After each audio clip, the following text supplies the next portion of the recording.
On est arrivé avec Bernard Souroc, qui était directeur artistique il y a 1 an et demi maintenant.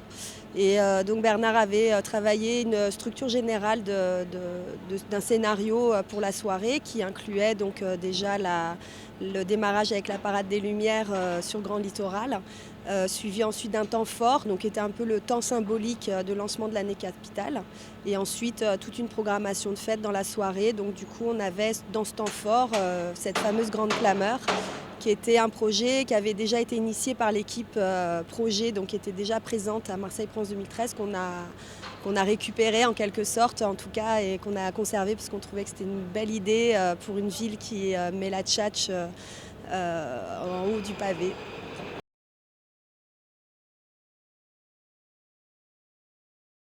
La symbolique de la grande clameur, c'était déjà de donner à la voix des Marseillais et des habitants du territoire le lancement de cette année capitale.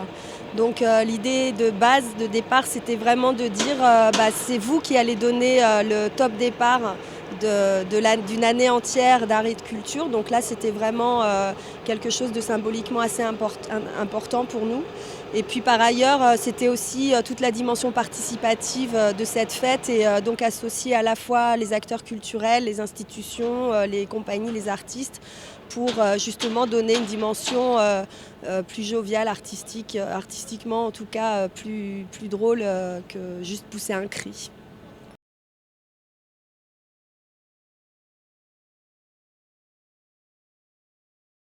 Ce que j'attends, c'est que cette ville se mette enfin à son niveau, à son échelle à la hauteur qu'elle devrait avoir depuis déjà de nombreuses années.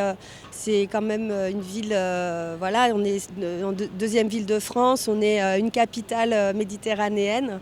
Marseille est une ville incroyable qui mixe les cultures et les populations et qui, hélas, culturellement, était vraiment en dessous de son niveau. Et donc là, voilà, on a aujourd'hui, avec l'ouverture des grands bâtiments comme le Mucem, le J1, la Villa Méditerranée ou le panorama de la Friche Belle de Mai, on atteint vraiment un niveau culturel qui correspond à cette ville.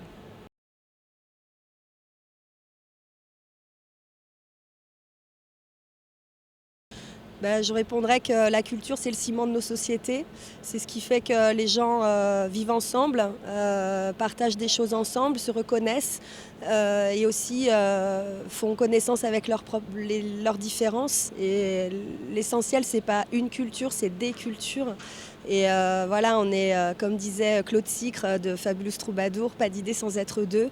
Et du coup, voilà, on est vraiment dans l'idée que ce qui est important dans la culture, c'est les cultures et les interactions entre chacune d'entre elles, que personne n'ait peur de la culture de l'autre. Et bien au contraire, c'est vraiment une ouverture d'esprit et c'est une connaissance de l'autre.